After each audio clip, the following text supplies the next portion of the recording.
দুপুরের মেনুতে ছিল ভাত, পটল ভাজা, আলু গাজরের ভাজা আর ছিল মুসুরির ডাল। তো এখানে মুসুরির ডালটা আমি এভাবে কুমড়ো আর কুলেখাড়া শাক দিয়ে রান্না করব। কুলেখাড়ার শাক কিন্তু শরীরের জন্য খুব ভালো, রক্তে হিমোগ্লোবিনের মাত্রা বাড়ায়।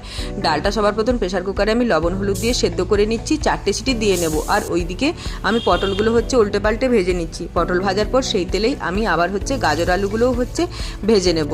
তো দেখো এখানে গাজর আলুও দিয়ে দিলাম।